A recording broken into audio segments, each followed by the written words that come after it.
पलक बताइए। तो सर इसमें आपने एक चीज बताई थी कि जितने केसेस होते हैं, कैसे केसेस हम डिटरमाइन करते हैं कितने होंगे, वो कैसे करते हैं? बेटा जैसे इसमें टोटल 3 टर्म्स हैं तो टोटल 4 केसेस ही बनेंगे इसमें। सर रिपीट कर सकते हो वास्ट? जितने भी नंबर ऑफ टर्म्स होती हैं उससे एक ज्यादा केस बनता है बेटा, only one more. Okay sir. Okay, next देखें बच्चे, क्वेश्चन नंबर 5 को देखें। जो क्वेश्चन नंबर 4 है that is the most important question. इस तरह के क्वेश्चन टीचर्स के फेवरेट होते हैं, तो प्लीज इनको प्रैक्टिस अच्छे से कीजिएगा। क्वेश्चन नंबर 4 आज हम करने जा रहे हैं, सॉरी 5th वाले में हमें गिवन है what is the highest and the lowest resistance that can be secured by the combination of 4 resistances। तो बेटा जो हाईएस्ट रेजिस्टेंस आती है किसी भी टर्म में,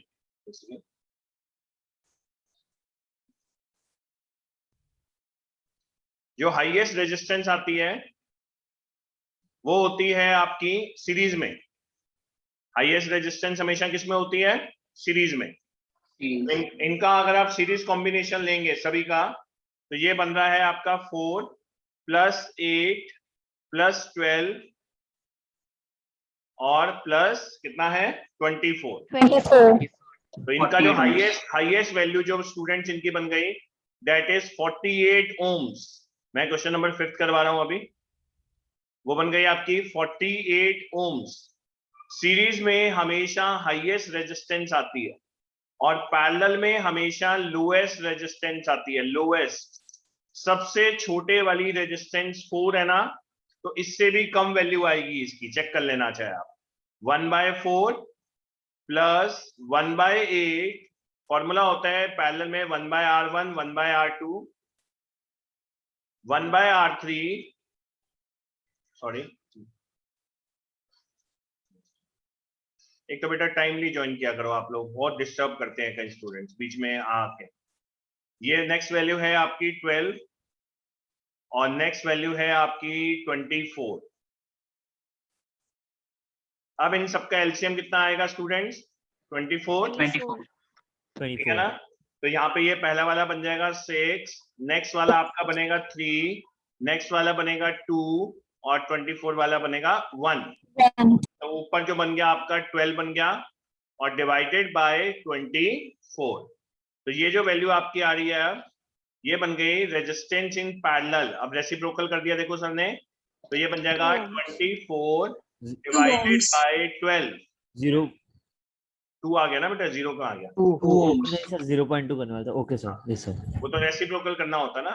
तो ये देखें आप हाईएस्ट वाले में आप क्या देख रहे हैं कि सीरीज में हाईएस्ट आया है सबसे बड़े वाले से भी ज्यादा, और पैरेलल में आप क्या देख रहे हैं जो सबसे छोटी रेजिस्टेंस है, see here what is the value of smallest resistance 4 ओम, उससे भी छोटा आंसर आता है। ठीक है, क्लियर है सबको? ये इसका तरीका होता है बेटा। प्लीज वीडियो की हेल्प लेके अपने, मैंने इसके सॉल्यूशंस भी भेजे हुए हैं वैसे तो, लेकिन आप वीडियो की हेल्प लेके भी आप पूरे काम को कर सकते हैं। नेक्स्ट देखिए बच्चे, एग्जांपल 12.10। इस वाले एग्जांपल में हमें गिवन है an electric iron consumes the energy at a rate of, जो एनर्जी होती है ई पावर है ना, ये वॉट में है। Electric iron at a rate of, rate का मतलब वॉट का मतलब पावर गिवन है ये तो पावर हो गया आपका how much 840 volts 840 watt when heating at a maximum rate of 360 watt when heating is at minimum rate। Okay तो उसने बोला है जब मैक्सिमम रेट पे होती है तो पावर इतनी आती है, ध्यान से समझना। जब मैक्सिमम रेट पे हीट होती है तो पावर इतनी कंज्यूम करता है, और जब मिनिमम रेट पे होता है, मिनिमम आपने आपके घर में जो इलेक्ट्रिक आयरन है उस पर एक नॉब होगा देखना आप, उसको आप रोटेट कर सकते हो, कम गर्म करना है ज्यादा गर्म करना है उसके अकॉर्डिंगली आप उसको रोटेट कर सकते हो। तो मैक्सिमम पे कितने आएगा? मैक्सिमम पे आ रहा है 840 और मिनिमम पे आ रहा है 360। P2 को हमने मान लिया 360। अब हमसे क्वेश्चन में पूछा गया है heating the voltage is this, तो वोल्टेज तो दोनों में सेम ही है 220 वोल्ट।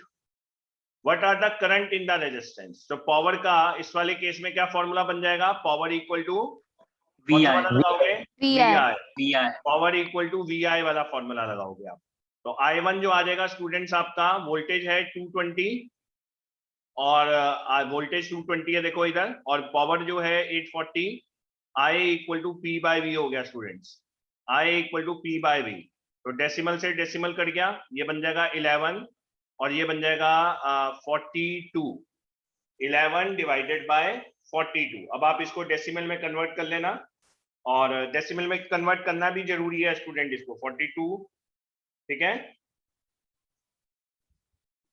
0.2 के आसपास कुछ वैल्यू आएगी इसकी, 0.2 के आसपास, देख लेना कितनी दी हुई है बुक में, ठीक है, एम्पियर्स।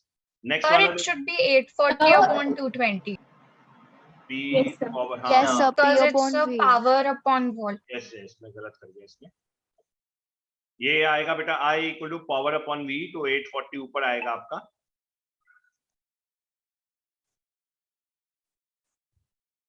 ये 840 आपका ऊपर आएगा, और वोल्टेज कितना था 220, 220. 220, अब ये बन गया आपका 42 अपॉन में 11, 42 अपॉन में 11, अब 11 के टेबल में 44 आता है 4 पे, तो ये फिर वैल्यू आएगी 3 पॉइंट समथिंग करके, 3.9 के आसपास कुछ वैल्यू आएगी, 3.8. 3 पॉइंट राउंड ऑफ करके 8 या 9 करके कुछ वैल्यू आ जाएगी आपकी, तो 3.8 एम्पियर्स, ये केस बन गया। नेक्स्ट निकालना है I2, तो I2 आपका हो गया, पावर हो गया स्टूडेंट आपका 360, 360.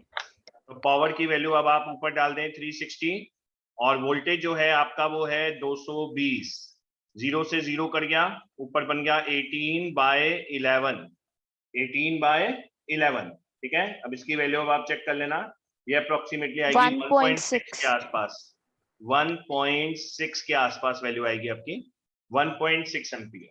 Okay, understood? कोई डाउट स्टूडेंट? चले नेक्स्ट चलते हैं।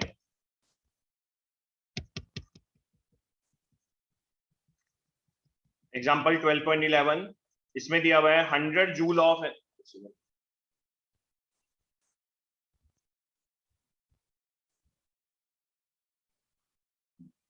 100 joule of heat is produced each second in 4 ohm resistor. Find the potential difference across the resistor. ये देखो, वैसे तो अब आपको याद होगा फॉर्मूला हीट का, किसी को याद है? I² RT, इसको क्या बोलते थे?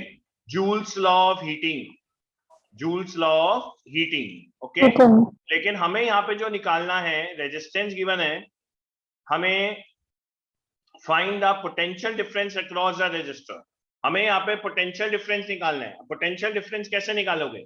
जो पोटेंशियल डिफरेंस आपका होता है वो क्या होता है? टाइम भी गिवन नहीं है इसमें और हीट भी गिवन है आपको, तो कैसे निकालोगे आप? कैसे निकालोगे बताओ? we'll find value of I. सबसे पहले अगर हम I की वैल्यू निकालें तो बेटा उसमें टाइम चाहिए आपको। So time sir is 1 R second. की जगह हम R की जगह I भी लगा सकते हैं, V/I। देखो सर हमारा जो I फॉर्मूला है I square, E equal to IR, हम चलो कन्वर्ट करके देखते हैं इसको, V इक्वल टू IR, तो एक I तो आपका रह गया, तो फिर भी अगर आप ये IR डालते हैं स्टूडेंट्स, T IR T, एक I के स्क्वायर को IR कर दिया तो ये V बन जाएगा, लेकिन फिर भी H equal to I V into T, ये समझिएगा जरा ध्यान से, ये बहुत ही इजी न्यूमेरिकल है, बस थोड़ा सा ध्यान देना आपको पड़ेगा। हम ऐसा क्या फॉर्मूला लगाएं? सर आपके सामने सारी पहले वैल्यू लिख देते हैं। देखो ये जो जूल है ये एनर्जी है, ये पावर नहीं है, तो जूल में हीट एनर्जी I² RT होता है, और जो V होता है वो IR के इक्वल होता है, और आपको रेजिस्टेंस गिवन है, produce in each second in a 4 ohm resistor. तो आप लोगों ने एक चीज अगर ध्यान दी हो इसमें, तो यहाँ पे वर्ड सर ने जो अंडरलाइन किया है, produce it in each 1 second, second. Time is 1 time की second. वैल्यू यहाँ मेंशन है 1 सेकेंड, टाइम की वैल्यू यहाँ पे कितनी गिवन है? 1 सेकेंड गिवन 1 है आपको, second. ठीक है, क्लियर है? तो अब हमें कुछ ऐसा करना है, देखो V तो सर ने बना दिया, अब और क्या मैं ऐसा करूं कि जिससे आपकी वैल्यू बन जाए? मुझे R नहीं खत्म करना था, क्योंकि मुझे R तो चाहिए था, R तो हमारे यहाँ पे है, वैल्यू है, तो हमने टाइम को तो 1 सेकेंड हम डाल सकते हैं, हम टाइम को पहले खत्म कर देते हैं ताकि आप लोगों की एक कंफ्यूजन दूर हो जाए। हमने टाइम की जगह पे डाल दिया 1, हम कुछ और कर सकते हैं क्या? कुछ और फॉर्मूला किसी को मालूम हो? आई इक्वल टू क्या लिख सकते हैं? अकेले आई को क्या लिख सकते हैं? V by R. V by by R. R, yes. तो हम अकेले इस वाले आई को, ये देखो मैंने इसलिए सब ऐसे करवाया था कि आप लोगों को वहां समझ में आए कि क्या किया। V बाय आर किया सर ने, तो V बाय आर का मतलब क्या हो गया students? V square by R square, Correct. ठीक Yes. है ना? तो ये वाले आर से ये वाला R and स्क्वायर R काट cancel. सकते हैं, तो आंसर क्या बचेगा Yes, sir. Student? V square V by square upon R. R. अब समझ में आ गया हीट कैसे सर ने बना दी, ये Yes. कन्वर्ट कर दी। तो यहाँ पे H equal to V square by R, और हमें निकालना है H की वैल्यू, सॉरी V की वैल्यू। तो V की वैल्यू निकालने के लिए हीट की वैल्यू हमें गिवन है, हीट की वैल्यू हमें गिवन है 100 जूल्स, और V स्क्वायर हमें निकालना है, और R की वैल्यू यहाँ गिवन थी 4। तो 4. V का स्क्वायर जो 4 आ गया वो आ गया स्टूडेंट 400। 400. तो V कितना आ गया? 20. 24। This is the answer.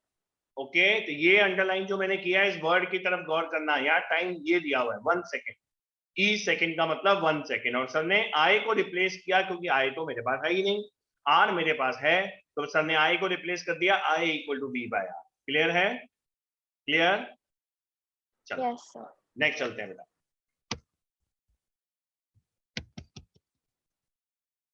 अब आ गया पेज नंबर 218। थ्योरेटिकल क्वेश्चन है पहला वाला। पहले वाले क्वेश्चन में हमें गिवन है, why does a cord of an electric heater does not glow while the heating element does. Cord क्या होता है? कॉर्ड क्या होता है? जिससे इलेक्ट्रिक हीटर चलता है उसको कॉर्ड बोलते हैं। जैसे फॉर एग्जांपल आप अपना मोबाइल चार्ज कर रहे हैं, आप अपना लैपटॉप चार्ज कर रहे हैं, जो वायर लगी हुई है ना जिससे वो चार्जिंग हो रहा है उसको कॉर्ड बोला जाता है स्टूडेंट्स। और जो हीटिंग एलिमेंट है हीटर का वो उसके अंदर होता है। तो यहाँ पे आप आंसर लिखोगे, जो कॉर्ड है वो किससे बनी हुई है? जो उसकी रेजिस्टेंस जो है वो बहुत कम है, that is made up of conductor. Cord किसकी बनी होती है? कंडक्टर की बनी होती है, जिसकी रेजिस्टिविटी क्या होती है? बहुत लो होती है। रेजिस्टेंस बहुत लो होती है, रेजिस्टिविटी बहुत लो होती है। लेकिन जो हीटिंग एलिमेंट है उसकी रेजिस्टिविटी ज्यादा होती है। वो जनरली एलॉयज के बने होते हैं, जैसे कि नाइक्रोम का बना होता है। तो अगर रेजिस्टिविटी ज्यादा है तो according to the formula of कौन सा? Heat, H equal to I square R T. अगर रेजिस्टेंस ज्यादा होगी तो हीट क्या होगी बताइए? अगर रेजिस्टेंस ज्यादा होगी तो हीट ज्यादा होगी ना, डायरेक्टली प्रोपोर्शनल होती है ना Yes, heat। sir. तो Yes, इसका sir. मतलब जिसकी रेजिस्टिविटी ज्यादा है उसमें हीट ज्यादा प्रोड्यूस होगी। क्लियर? अब सेकंड क्वेश्चन पढ़िए। सेकंड क्वेश्चन में हमें गिवन है, question number 2, compute the heat generated while transferring 96,000 coulomb of charge.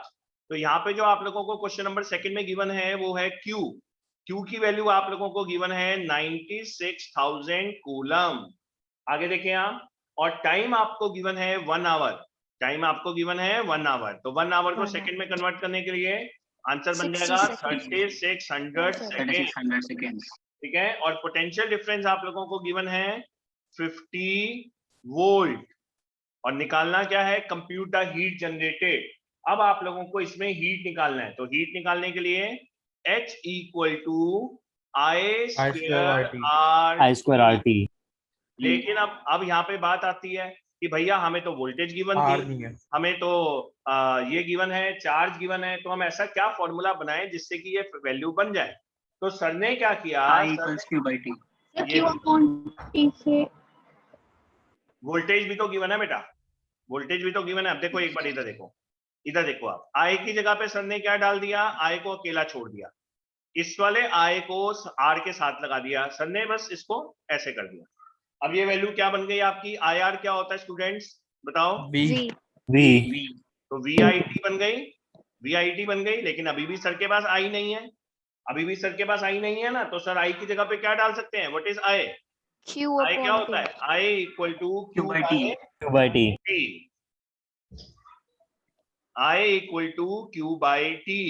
तो सर यहाँ पे आई की जगह पे डाल देंगे Q बाई टी।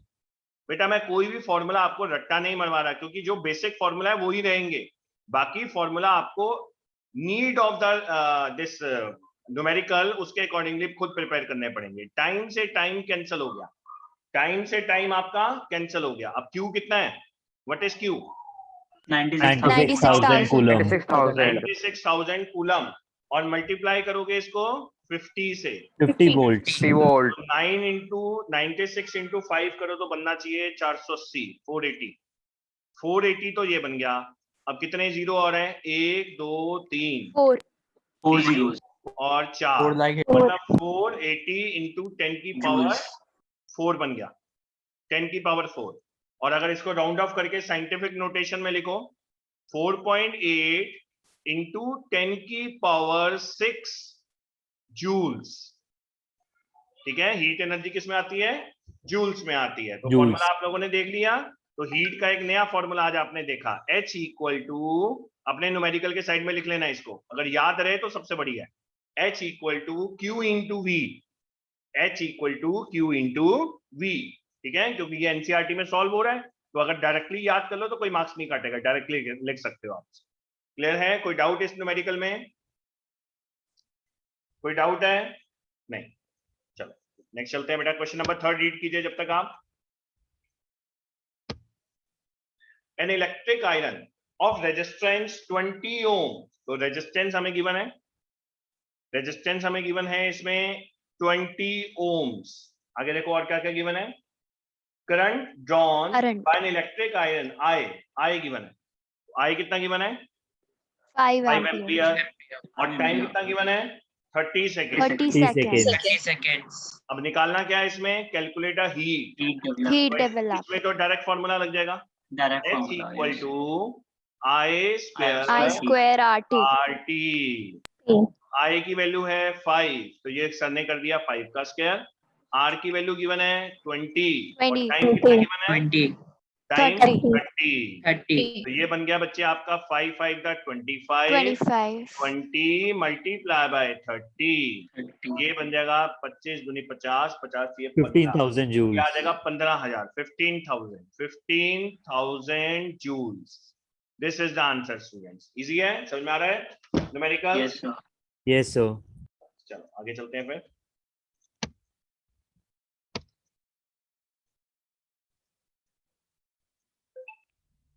हाँ जी बेटा, ये एग्जांपल बचा हुआ है 12.12। An electric bulb is connected to a 220 volt. अब सिंपल है, ये तो बहुत इजी है। पावर इक्वल टू VI वाला फॉर्मूला लग जाएगा। VI. Direct formula. तो पावर हो गया 220 और I हो गया 0.50, डेसिमल हटा दो 100 लगा दो, 110 watts. तो ये बन जाएगा 1/2।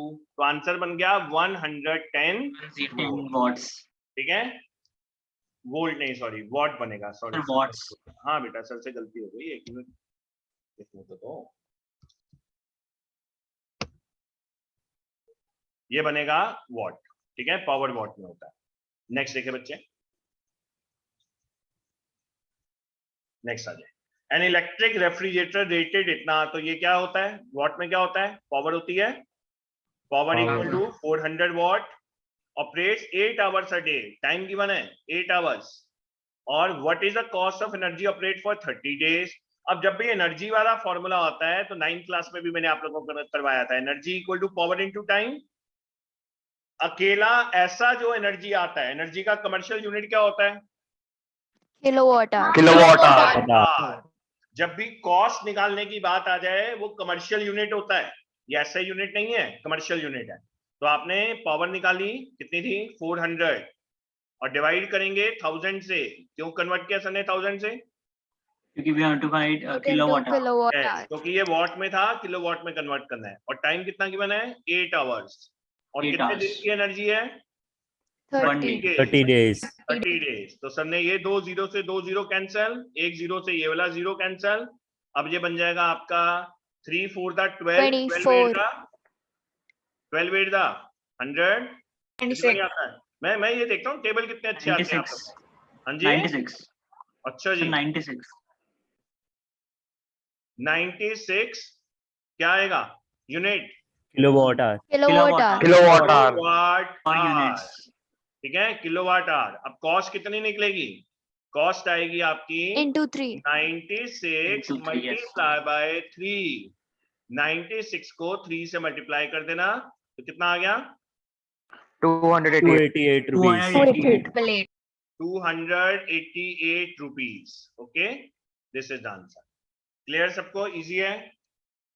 Yes, और ये sir. ध्यान रखना यहाँ पे Yes, ये sir. आपके पूरे चैप्टर में, इनफैक्ट पूरी 10th क्लास के फिजिक्स में, पूरी 10th क्लास के फिजिक्स में सिर्फ ऐसी जगह पे टाइम आवर्स में होता है और बाकी कहीं भी टाइम आवर्स में नहीं होता। ध्यान रखना इस बात का, ठीक है?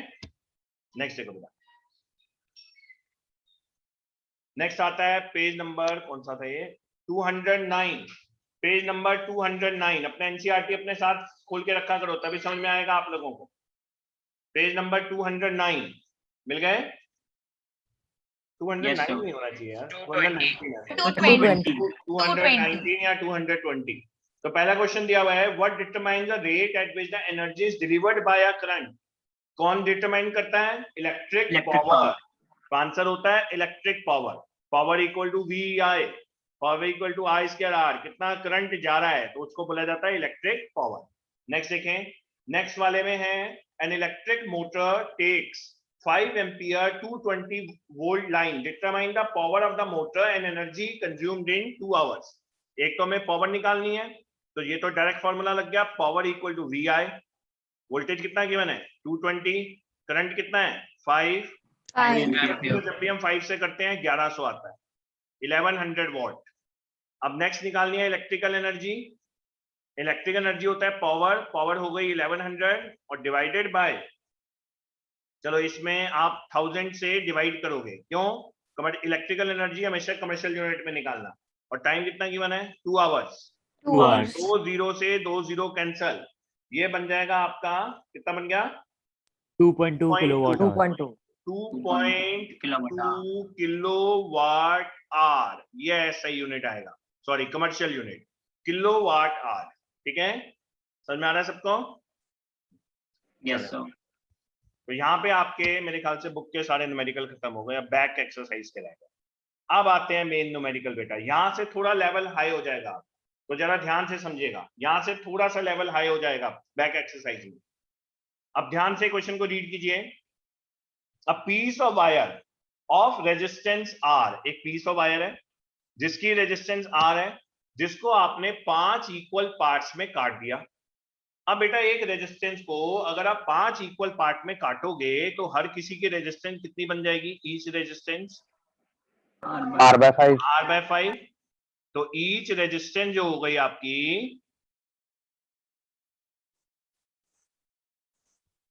ये आ गई आपकी R/5।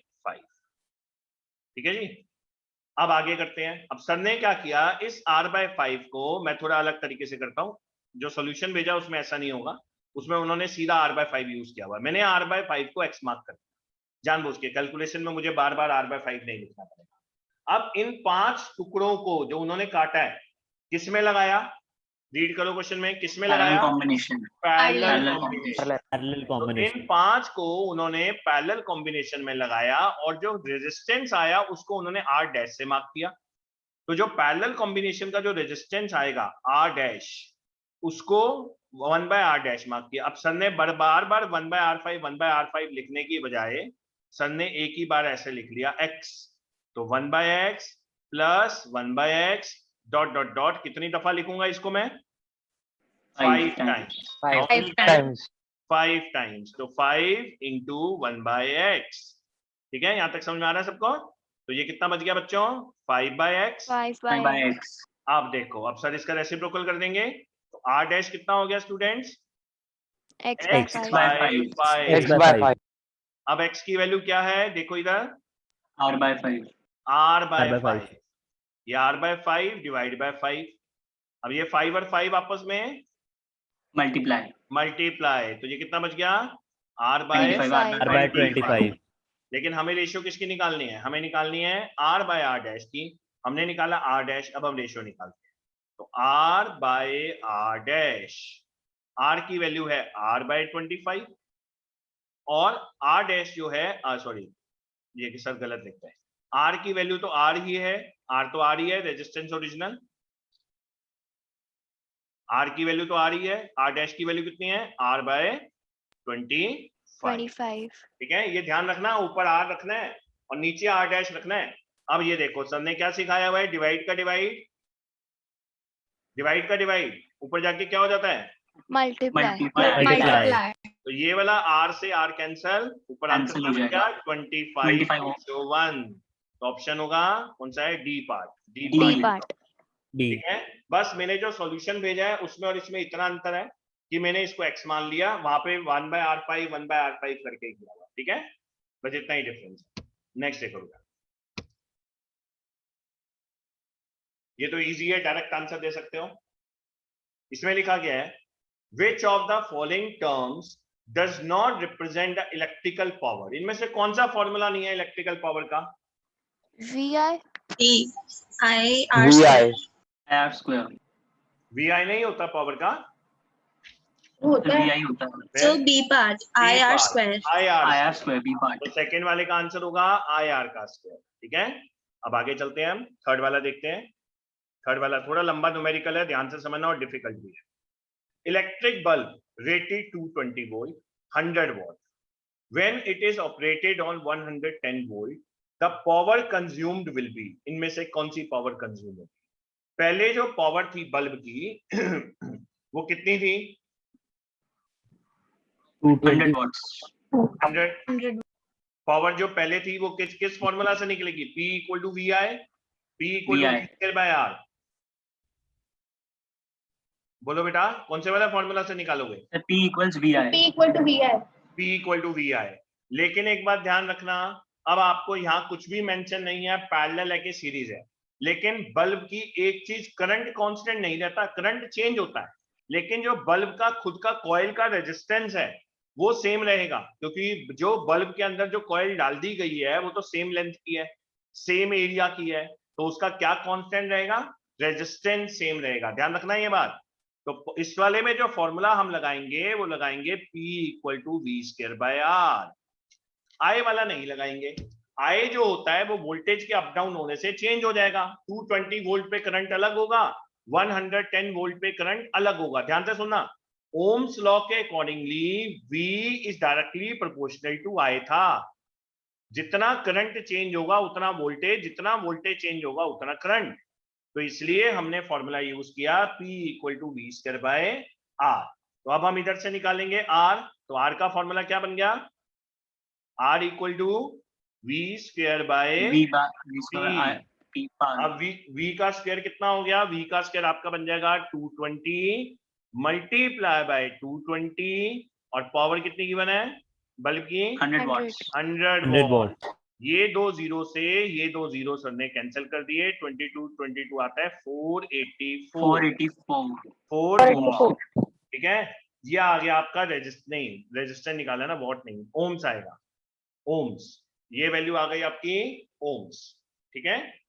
ये रेजिस्टेंस आया है पहले वाले केस में, जो रेजिस्टेंस है वो तो सेम रहेगा। अब फिर से फॉर्मूला हम लगाएंगे, नया वाला पावर हमें निकालना है, P डैश मार्क कर लिया, तो P dash equal to V dash का स्क्वायर, V डैश सर इसको मार्क कर रहे हैं, अब V2 भी मार्क कर सकते हो, V2 मार्क कर लो, ठीक है, लेकिन वहां पे स्क्वायर लगाऊंगा तो V2 कंफ्यूजिंग हो जाएगा, V डैश मार्क कर दिया सर ने। मैं सोच समझ के चीजों को लेता हूँ कि कंफ्यूजन ना पैदा हो, मैंने V2 इसलिए नहीं लिया, दो टू कंफ्यूजन पैदा करते हैं। V डैश का स्क्वायर अपॉन में R, अब आपको P डैश निकालना है, और V डैश तो आपको गिवन है, कितना गिवन है V dash, 110 110. Multiply by 110 upon में रेजिस्टेंस कितनी है, अभी निकाली हमने 484. 484, लेकिन हमने 484 किससे बनाया था, 22 इंटू 22 से।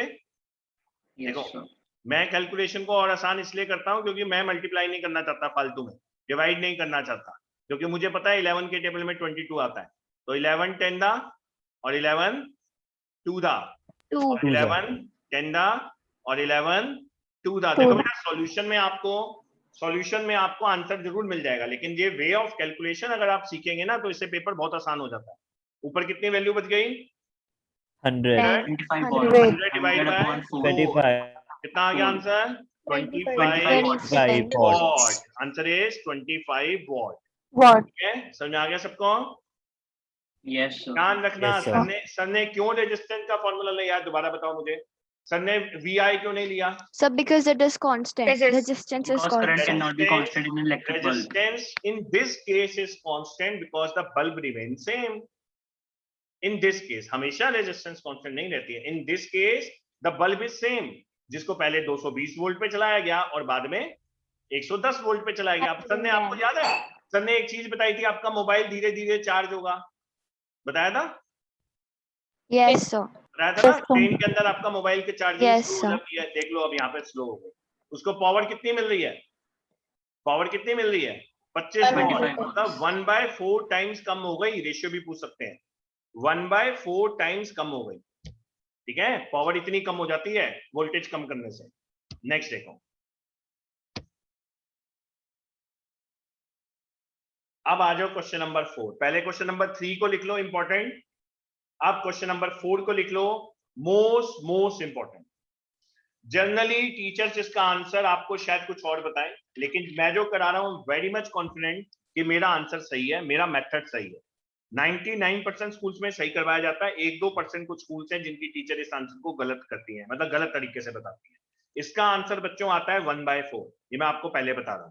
ठीक है, तो नेक्स्ट देखते हैं अब हम कैसे करना है, अब उसकी बात करते हैं. इसमें हमें गिवन है, क्वेश्चन को रीड कीजिए. 2 कंडक्टिंग वायर्स हैं, सेम मटेरियल का बना हुआ है, सेम इक्वल लेंथ है, इक्वल डायामीटर, सब कुछ ये सेम है. तो are first connected in series, पहले उनको सीरीज में कनेक्ट किया गया और तब उनको पैरेलल में कनेक्ट किया गया in a circuit across the same potential difference. The ratio of the heat produce in series and parallel combination would be, जो रेशियो ऑफ हीट प्रोड्यूस होगी वो क्या होगी? तो हमें अगर हम मानते हैं 2 रेजिस्टेंस, लेट 2 रेजिस्टेंस जिनको हम कनेक्ट कर रहे हैं, 2 रेजिस्टेंस आर. ठीक है, ये हो गई. तो ये सीरीज में कितना बनेगा? अगर सीरीज में इनको निकाला जाए कितना बनेगा? R + R, 2R बन जाएगा. Yes. और अगर इन्हीं को पैरेलल में कनेक्ट किया जाए, मेरे ख्याल से ये तो सबको समझ में आ ही रहा होगा कैसे निकालने से. 2/R. 2R + R पैरेलल में कनेक्ट किया जाए तो ये कितना बन जाएगा? R/2. पैरेलल में क्या बन जाता है? R/2. ठीक है, तो अब हम निकालते हैं पहले हीट इन सीरीज. सीरीज में हीट निकालते हैं. अब बेटा हमें फॉर्मूला ऐसा सिलेक्ट करना पड़ेगा, क्योंकि सीरीज में और पैरेलल में रेजिस्टेंस चेंज होने से आपका एक चीज चेंज हो जाती है जिसे बोलते हैं करंट. तो जब भी कुछ ऐसा कंडीशन बने, हमेशा आप जो फॉर्मूला सिलेक्ट करेंगे वो V²/R वाला ही सिलेक्ट करना. वैसे फॉर्मूला होता है, मैं आपको बता देता हूं, I²R × T. तो इसमें आप लोग जो फॉर्मूला अब I की जगह पे क्या डाल सकते हैं? V²/R ×